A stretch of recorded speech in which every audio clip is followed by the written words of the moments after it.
Welcome to Showtime with Coop. That's the first take. That's the first take. Showtime with Coop. Insightful BS with my Laker teammates and NBA legends. And in the house today, we got one of the best. And I'm so proud to be friends with this young man, Ralph Sampson.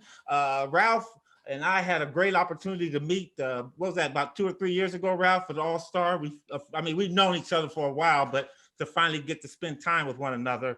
And I didn't know that. Well, first of all, you're fucking tall.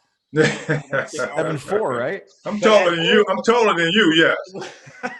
But as senior citizens, we're supposed to go down. You keep. Hey man, you that old yet? I'm not that old yet.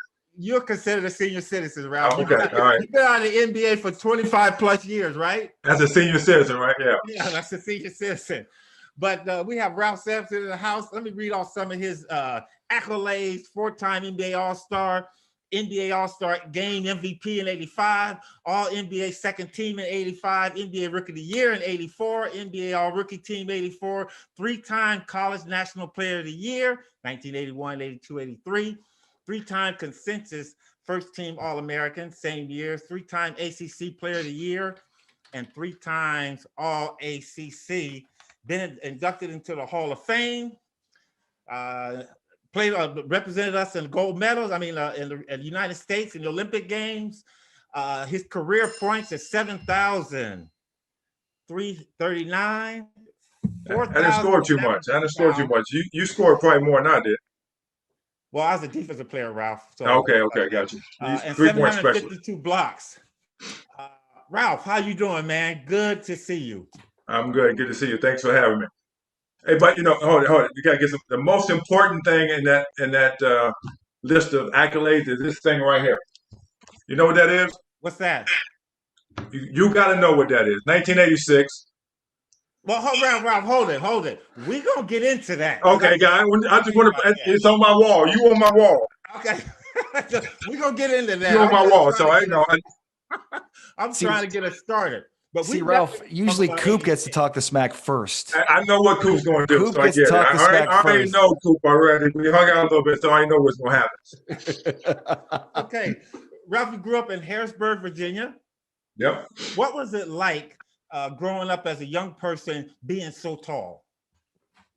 I grew up in a small town, population probably 50,000 people, and I didn't like basketball at all because I could only play on a 8-foot basket. We could only score 16 points a game in the littler leagues, and I like, damn, this is boring because I get 16 points in the first quarter and come get the ball and just tossing it up over everybody's head, and then so I played baseball. And I went to baseball, and I do sidearm pitch. I could pitch pretty well. My uncle taught me what he played in some of the leagues there. And I threw sidearm would curve and go around the right-hand batter's butt. When I started to get taller, the ball wouldn't curve. So they put me on first base, and I would catch the ball with my offhand. My mama said, hey, boy, you're going to break your freaking hand if you keep catching the ball with your other hand. So they moved me to outfield. I'm like, ain't no balls coming out here. So I went back to basketball. And so I don't really know how tall I was at that age, but at 6'7" in the 9th grade. So I kept getting taller and taller every year. My shoe size getting bigger and bigger every year. And everybody would go to school like, how you go to school? How tall are you this year? And you're 2 feet taller than somebody, whatever it be. So they put me beside in high school the shortest girl in the school, so she could see if she could measure me. And my locker was here, her locker was right beside me. So every year I would go to high school, and they was like, are you 7 foot tall this year? So I got tired of people asking me that. I made a shirt when I reached 7 foot tall. I said, I am 7 feet tall. Stop effing asking me. That was my high school shirt. And I ended up giving it to the girl beside me. But growing up being the tallest kid on the block was kind of crazy because everybody was wondering, how tall are you this year? Or you reach 7 foot tall? You ain't getting any weight. You thin. All the things you got to go through growing up as a young kid. Ralph, you know what? Let's jump back to baseball for a little bit. You had to be an imposing figure out there on the mound at 6'7", you said? I stopped in probably middle school in baseball, yeah. So I was pitching in elementary school and middle school. Again, I had an uncle that pitched as well. He could pitch pretty well, so I could do, everything that he could do and taught me. But it was fun to be a pitch because the coach would say, yeah, you are a opposing figure at, 6'5", 6'4", whatever, as a pitcher and as a young kid, right? Yeah, well, you know what, Ralph? I used to play baseball too because my uncle was from New Hebron, Mississippi, and he had a little stint in the Negro League back then when he played. But he was trying to turn me into a baseball player, and his favorite baseball player was Willie Mays. Uh, And so I went and played my first game of baseball, and Pop Warner, and guy hit me in the thigh. And Ralph, it hurt so bad that I quit playing baseball that day. That's how I got that when you were done. basketball. Well, and you know, Coop, what's interesting is a lot of the guys we talk with on this podcast that, I mean, you go back and think of all the people we've talked to, everybody started with baseball. Yeah. Like, you know, even going in the next generation of guys, Michael Jordan, we knew he was a big time baseball player before he played basketball. How much, I mean, obviously baseball was so much more popular then than it is today. I think the NBA's popularity has exceeded Major League Baseball, but it wasn't back then like that. So I think that's why. How much do you think that's changed? And how much do you guys think your basketball career was influenced by starting off playing baseball and not playing basketball, and not specializing specifically in basketball from the start? Well, I mean, I mean, even today, like baseball's not played in the cities anymore, like when we grew up, right? So there's no little league baseball, little club league. It's all like you got to play in this huge club team and travel and play almost 100 games at a young age, which is too much, right? So you play multiple sports. Everybody played three sports just to see which one you enjoyed, and after a point in time, then you might have picked and choose which one you like the best. Right now, everything's so specialized with AAU, whatever. It makes it kind of crazy for a young kid to grow up and specialize in one sport. But then baseball's gone to Puerto Rico, the other leagues, all those kids are over there because they only specialize in baseball. They become much better than we are in baseball. And you see the African American young kids don't play baseball anymore. So that's where you see the diversity in the Major League Baseball because we don't have a lot of African American kids play because there's no baseball in the inner cities anymore. So, Ralph, as you got taller and you made the transition from baseball to basketball, who were some of your role models as a young African American playing high school basketball? I mean, growing up, and that was in the late '70s. So, from a just an area standpoint, I had a bunch of cousins that were really good. I got one cousin that was probably the best basketball player in the state of Virginia, and all my cousins played. So imagine, Coop, I would go to the park. Now the park's named after me now, but back then it was just a park everybody went to. I'd go to the park and play, and they wouldn't let me play. I was too skinny, too tall. My cousin said they're gonna break you out, whatever, and it was very physical, like when we played in the NBA. And so I would get to the last game, and lights get ready to go out 9:30. We played at 11, and we get to 6, and the lights go out. We got to go home. We get to 6, and I play the last game. I wouldn't play. So that made me a little mad. I would play and continue to play every year. And the next couple of years, they let me play, and I beat everybody else up from that standpoint. So growing up, it was like that. But that's just in that area. But looking at people like my cousins, obviously in the back, looking at Kareem, looking at Willis Reed, Julius Irving, all those guys in the late '70s. And when you grow up, you only got that one game a week. CBS special, one game on Sunday, tape delay, whatever. That's all you could see growing up. So you could see a little bit. Then we was on the black and white TV or color TV. So you couldn't see it as much as obviously the fans do today. But I watched every game with my mom. She was a basketball player in high school. And imagine back then, my mother played, you could play 3-on-3. You couldn't go past half court. So you was an offensive player or a defensive player. And she said she taught me the sky hook from that standpoint or how to play because she played that way. She was really, really good in high school. So come back, my mother, then obviously the NBA, and then all the guys that played. I studied the game, very well back in the day from Wilt to Bill Russell to Kareem to Julius. So I wanted to see the games when I was coming up on that Sunday night. So as a young person, Ralph, it seemed like your basketball IQ was already high up there. You attribute to that to some of your success? Yeah, definitely. Because when you start to find something that you really love, I love baseball. I knew the Willie Mazes, and I knew the fast pitch, the split finger. I knew all that kind of stuff growing up, but I didn't. My body wasn't adjusting to baseball like it should have. Pitching, I wanted to pitch. I didn't want to play anywhere else but pitch. And then basketball, you say, okay, great, but it was boring, like I said, because we only played on a 6-foot basket. And then growing up, I couldn't get the ball because I was so tall because the guards were taking it. So I ended up learning how to dribble that way growing up. I dribble them down the court. I dribble them down the streets. I go in front yard and up the driveway, dribble, night until my mom made me go to bed. Then I go watch the game and study it. But there was no internet. There was no, it was only TV. And so, you couldn't tape a game, so you had to watch it literally every Sunday night and make sure you watched it because you could see it in the CBS game of the week. So I watched it, and then when I started to grow a little bit more in high school, I had a great high school coach that taught me that, and he would bring me films of games. VHS. He would bring, and we just sit there and watch guys play, watch guys play, watch guys play. That's the very well I learned how to dribble and how to shoot and how to really be a student of the game. Hey, Ralph, just you saying that, I want to ask you this. Did you have that big man mentality where you thought that you were a guard and you wanted to dribble the bring the ball up the floor? I did because I couldn't get the damn ball, Coop. Little ass guards wouldn't give me the ball. You know how it goes. You can't get the ball from the guards, and then you're a big guy. You're always supposed to do is rebound. And then so I would do it in the game in elementary and high school. My high school coach came and said, "Look, son, if you can do it in practice, you can do it in a game. But you can't do it in a game unless you do it in practice." So every day he would put me against the fastest guy on the court, and he steal the ball from me every time until I got it. And then he said, "Well, they will put two people on you." So I would get the rebound, and I would try to take it to the court, and they steal it.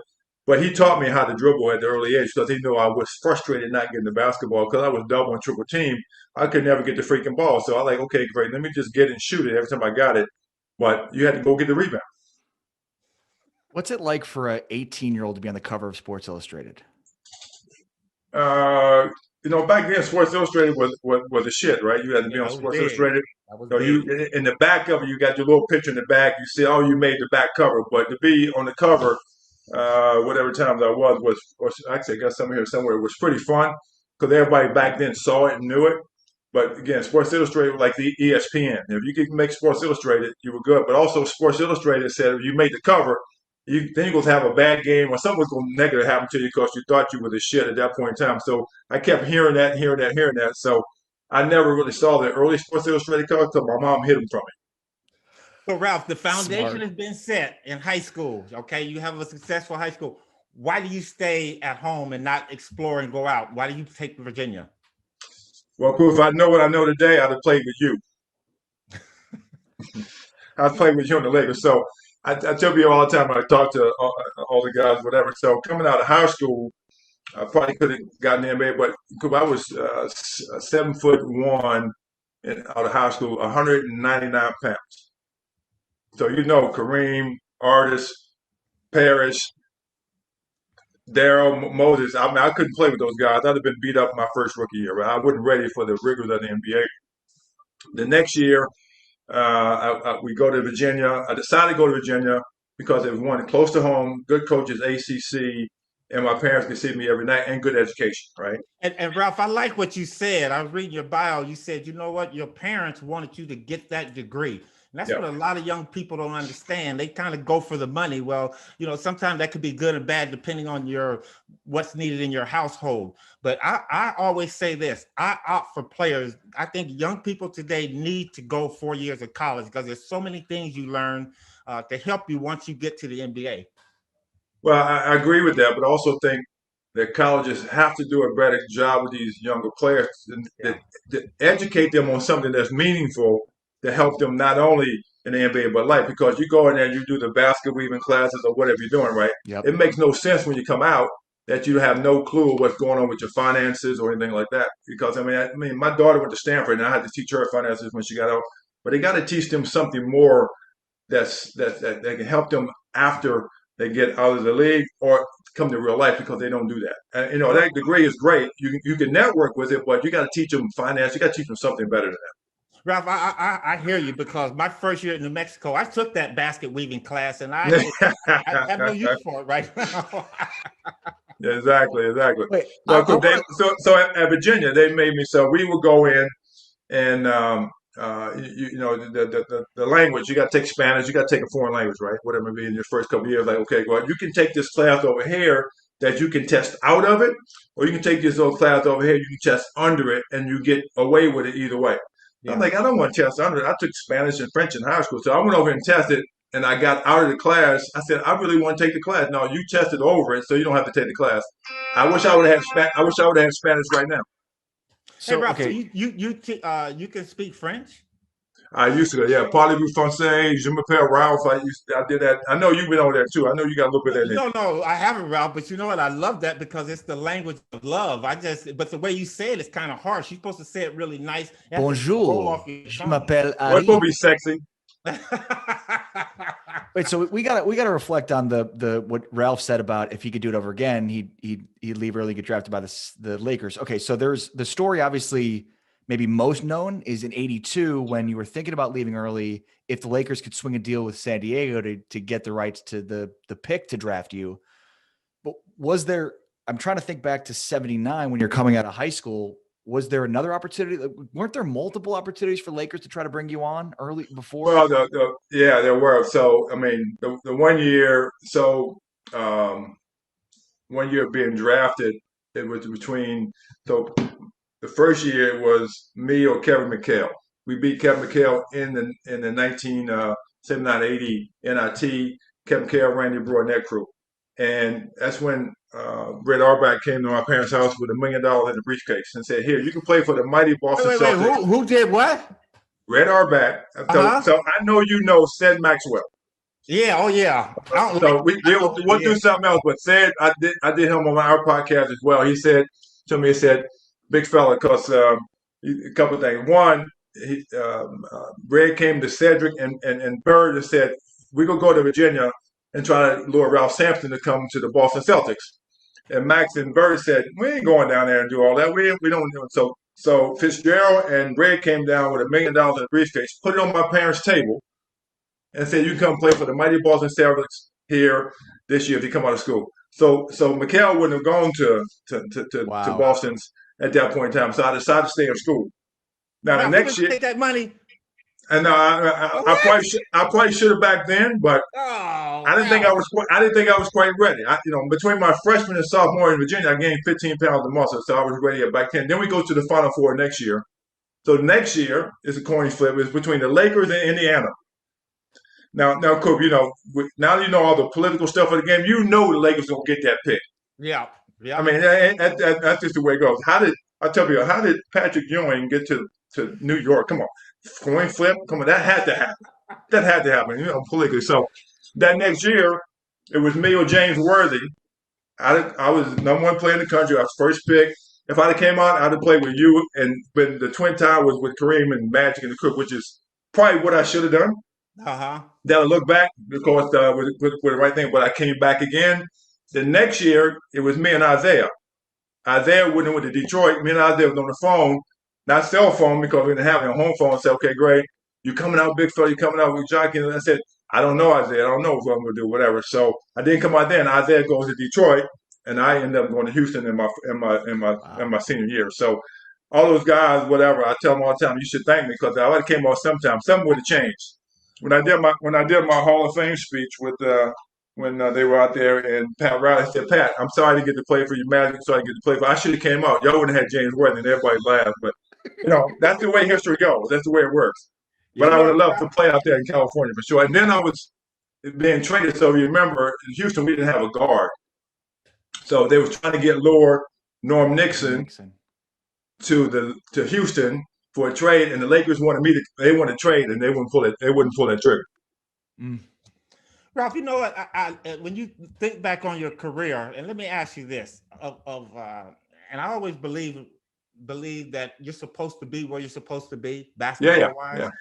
Do you think being the college player of the year and all that came behind that, do you think that put too much pressure on you entering into the NBA to have? Do you feel you had the kind of career you wanted?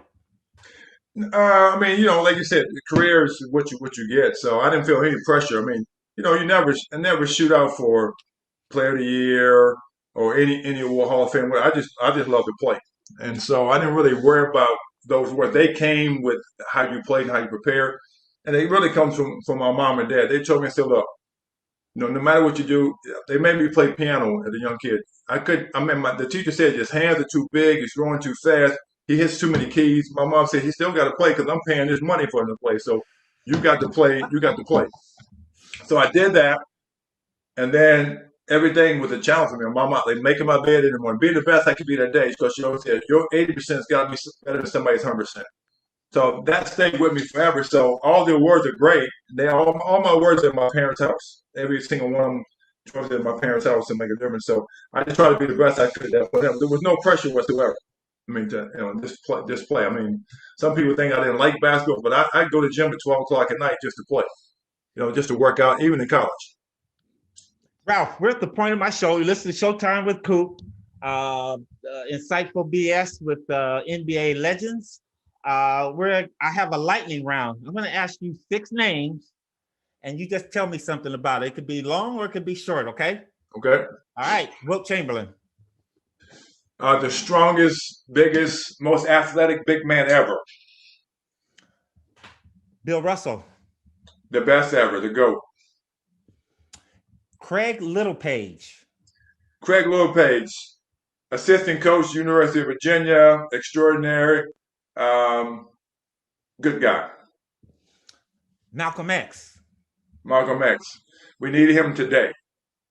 Ooh, that's good, Ralph. That's good, Ralph. Martin Luther King. Martin Luther King. I have a dream, and the dream still exists. Elijah Wan. The best big man footwork ever. The dream shape. Ralph, that's pretty good. You answered those. I knew we had some kind of sync going on because you're tall, I'm tall, you're skinny, I'm skinny. You have to catch me. You still have hair. I don't have any hair. But so 1983, Ralph, you get drafted by the Rockets.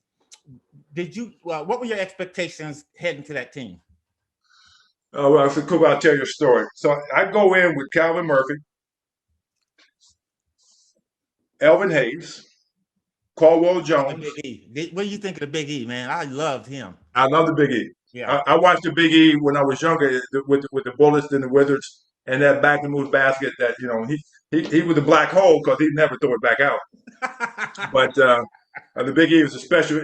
Big E taught me the game of life in the NBA. My rookie year. I mean, he taught me. It was his last year, and I mean, he took me by his side. My house was around the corner from his, and he took me under his wing and said, "Here's what you do, and here's what you don't do." In every city, he taught me how to do that. So I had really good vets with me. My first year, they taught me how to do it, and then so that early on. My expectation was really high because I wanted to go and play. I thought I was going to be, because I thought we had some seasoned vets. So I respected those guys because I had watched Caldwell John, watched those guys at other teams at that point, and Caldwell and win the championship. All the kind of stuff I had watched. And then I get there, and the way they treated those guys was not the way I would treat Elvin Hayes and Caldwell Jones as a franchise, right? They was just, long in the tooth, putting them out the pasture. And Calvin Murphy, a good friend today, he made it through training camp, then he retired, and Bill Fitch kind of made him retire. We needed Calvin Murphy, but they made him retire at that point in time. And the tricks that Calvin taught me, like I'm sure Calvin would run behind a guy and steal the ball, and Elvin Hayes would say, "Watch him steal the ball." I said, "How you gonna do that?" He'd be side by side running, and Calvin would stick his foot out and trip him, and take the ball and go back down the court. That was just one of his tricks. So all those tricks of the trade I learned from those guys, but they also taught me the game of life in the NBA. About what to do and not to do, and I appreciate that, every day that I see him. Ralph, getting to Houston, there was a lot of undue pressure on you as well as that team because it was kind of like you guys got there. What was it like being part of that Twin Tower? Because you guys were the first. You and Elijah Wan were the first very, very tall, unique tandem in the NBA. I mean, it was I remember when you guys first got together, that was the one thing everybody talking about. Okay, Lakers reign is over with. Houston's about to run this. What was it like, the feeling, every game that you went out on the court with Elijah Wan? Well, I mean, I was there the first year, and then Hakeem came the second year, and the Rockets came in and said, "What if we draft Hakeem Olajuwon? We make you guys the Twin Tower." So they had the poster, they had all the stuff up there. I said, "Hey, that'd be good. I want to move the forward." Because I knew the first year getting beat up in the center, I said, let me move. So I'll run and jump and whatever. But I knew Hakeem would do the same thing. So I cherished that moment to get it. And then we had, Hakeem, Rodney McCray, Jim. We had a cast of characters that I thought was pretty good. So I was so excited about the opportunity to play with him. And then we got together and we had this camaraderie about who was going to block what shot. We kind of, how you get with your guy on the court, you shake your head, okay, let's do this. Bill Fitch couldn't call plays for us. We could call our own plays and run. And I remember that first year, I said, new pay, just turn us loose. Don't let us go. So Don't Bill Fitch. wait, Don't Ralph, Bill Fitch didn't call plays? we had plays, Yeah. but when we were rolling, we would look at each other and call our own freaking plays. Right. Which is what you should do as a coach. Because we knew, we know you have that mouse in the house in the hole. We said, go down there and go ahead and go to work, right? And he would come like, I didn't call that play. I'm like, dude, if we scored, we won, we good. So at the end of that first year, we get in the locker room, and I tell the newspaper, you know how newspapers are back then, even today. I said, just turn us loose. We could win a championship if you just turn loose. And he made me try to read that whole newspaper all the way in the locker room with the players. I was like, man, I'm not reading that garbage. Whatever. Just turn us loose. But we had a good team, and we could, if they would have kept us together, we were missing a guard. We were missing a guard at that point in time. So we had a couple guards come in. We had some guys that had some personal problems back then as well. So we played you guys with Robert Reed as a point guard, point forward. Yeah, had to. Well, you know what, Ralph, 83 comes, 84 comes, we lose to the Celtics, 85 comes, we win our championship, and we finally beat the Celtics.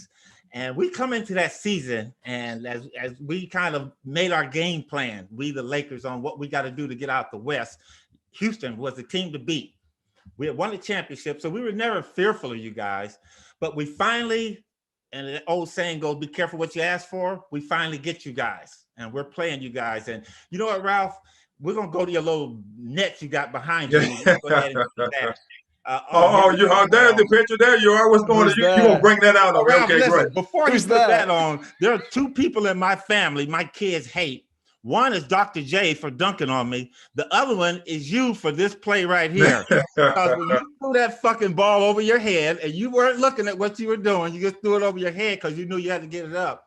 But it was a heck of a shot. And I knew that you got, Ralph, I knew you guys were going to beat us. I just didn't know how. But it goes in like that. And Ralph, I actually fainted. I really did. I could not believe we had lost that game to you guys. Well, Coop, so this net behind me is the net actually, and I got it from one of your trainer ball guys, and the little short Hispanic guy. He gave me that net after the game. Well, I'm gonna deal with him later on. Deal with him later on, and then Houston put it on the plaque, which you see back here under Larry Bird's picture. So that was in '86, and that was the thing that said 1986 Western Conference champion. So I tell Magic when I was talking to him about this, where we was at some event many years ago, we had come out of a grueling series against Denver and Alex and that crew, 7 games. Hakeem fouled out, I fouled out. We had our guys take it. We win the 7 games. We come to you guys, if you recall, like in the next 24 to 48 hours, we come to you guys, and y'all blow us out the first game. We just got literally obliterated. So we play game 2 out there, and we get in the locker room and say, okay, look, guys, we were tired. We whatever. Let's regroup and play the next game. So we win the next 3 straight. The next 4 straight. You guys won 1, was 4-1. So I said, okay, great. If that shot wouldn't have gone in, because you remember we had a fight over the bench with Hakeem and Luke and that crew, whatever. So then we had to take over. So everybody was scoring, and then we go from that standpoint. So it's not the shot that said Rodney McCray said was his pass. And then, I started out high instead of on the box. So Kareem didn't front me. He was behind me. And I had practiced that shot, at least turn around and shoot it. You messed around doing whatever. You just throw it up to the basket. I knew where I was at, but I didn't know I would get that bounce. The ball came in. I knew I had a split second. I just turned and shot it. You see Kareem, he didn't put his hands up or anything at that point in time. But I tell Matt, I said, look, Irv, you'd have got beaten anyway. See, I go down right here in the pass, and Kareem's behind me. He got his hands down in his pocket, so anything could happen at that point in time, right? But we were going back to Houston anyway, so it'd have been 3-2. Maybe a chance to win. What I said, Irv said, look, we're going to beat you anyway in Houston if you come back to Houston. We just make sure you didn't have to travel back to L.A. getting beat. But then he said to you as well, I'm sure, well, you made us mad because the next year we won 2 more straight in a row. So I'm like, okay, great. We'll take that. We didn't win it, but you won next year, the next 2. So we'll give you that. Well, Ralph Sampson, we're having here, he's talking a little shit talk to me, and I'm not feeling it, but I'm loving it anyway. The one thing that I'm really happy about is that you did practice that shot. So now I can go to my grave, knowing that that was a shot that Ralph had worked on. It wasn't something that he just threw. I mean, every kid works on the game winner. I mean, you worked on it. Every kid works on the game winner.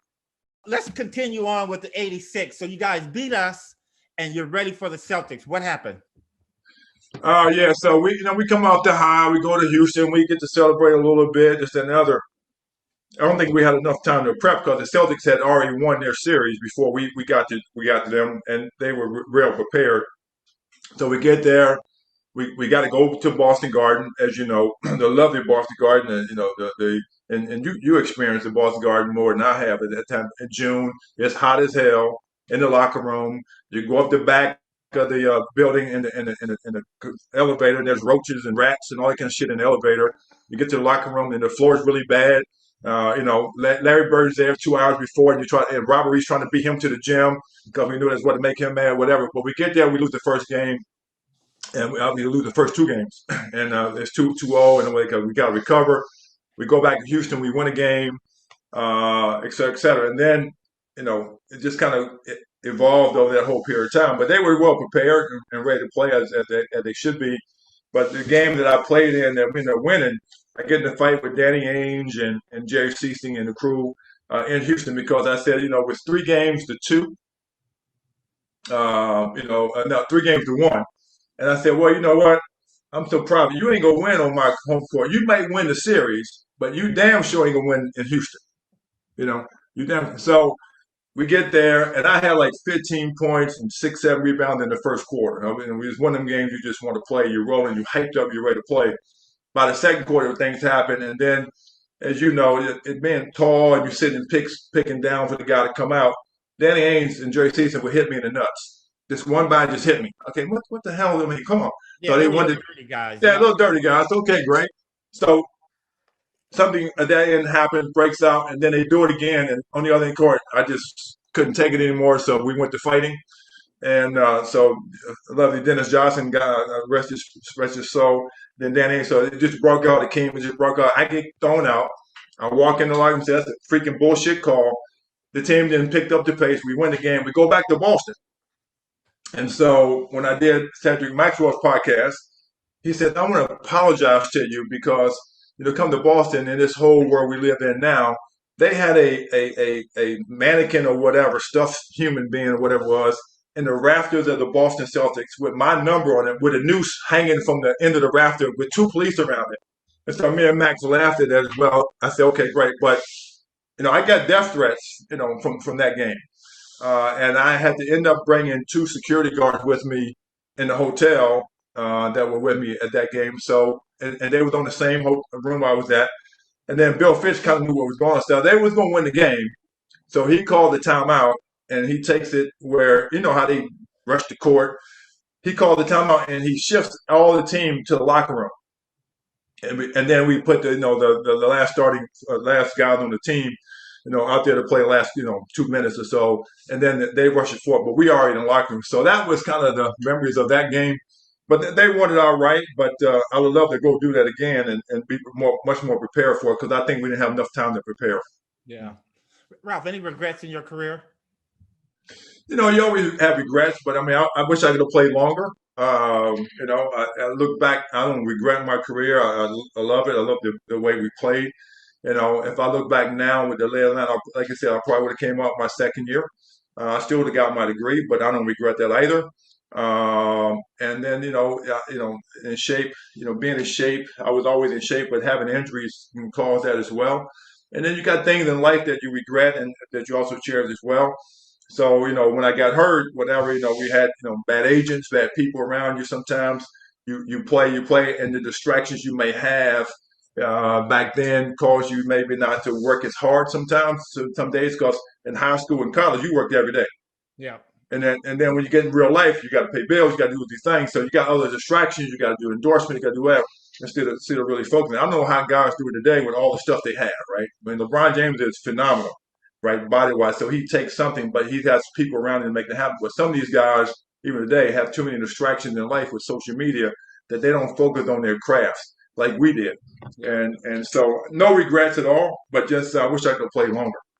Ralph, if you were coming out of school today coming into the NBA. 500 million. 500 Yeah, million. Max, come on, Seth. What kind of money would you Come on, command? 500 million. That's what they tell me. So I mean, I see people like John is getting 200 some million, and all these guys playing. I mean, come on, Coop. I mean, back then you had to average 20 and 10 to get a million. Yeah, back then. Ralph, how do you feel about the state of the NBA today? Today's players. I mean, I love the game at all. So I love the NBA. I love the players. I love the way they play. There's a lot of bad teams out there. Obviously, it's still the same. You got the Lakers, you got the Boston. You got to have that rivalry. Now it's going to be Brooklyn. So you got some things on that. It'll be great, and it'll be fine. But it's just the nature of the beast of how it goes. But it's a good deal. I love the NBA. Ralph, I know that you're really, really involved in the community and stuff like that. You want to tell us about anything you got going on? You want to hype anything up? Yeah, so I mean, I do things like we have our podcast as well called Center Court. We do stuff with that that's fun in the community. We have the Sampson Family Foundation that's focused on cancer research at University of Virginia in my hometown Rockingham Memorial for my dad. We have a scholarship fund at Virginia State with my mom, and we're just doing business deals and hanging out, having fun. There you have it, listeners. Ralph Sampson, the one and only. And I like to say that when I had hair, Ralph and I looked alike. Ralph, a very handsome man, and we had a lot in common that I'm seeing out now. Ralph, we had hair, the mustache, and all that kind of stuff is gone. My hair is still there, but it's I got a sister that's a beautician, so she keeps it nice and clean for me. Ralph, thank you so much, man, for coming on, sharing a little bit of time out of your busy schedule. Thank you. I'd be more than happy. Just give me a call or text, man. I'd love to join you on. Absolutely. We'll do that. We'll get on soon, but anything I can do for you guys, let me know. You know that. Okay. Thank you, big guy. I got it, Ralph. Appreciate it. Okay.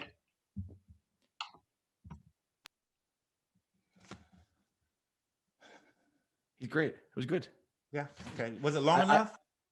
Oh yeah. It was over 30 minutes. He's kind of soft spoken, but he could dish it. You know what I mean? Like he's not. You kind of think he's gonna be a little, a little crazy. I hear, man. It is interesting though, because he's a Hall of Famer, but you're right. He didn't. You know what? I didn't know he was a Hall of Famer until I actually looked in there. How the fuck he get in before me? Because probably because of the college career too. It's because he won national titles but I mean, I didn't realize he didn't play that long. I never realized that. He was good. All right, I'm gonna have this young man, and this is gonna be for our younger viewers. There's this kid out here I know that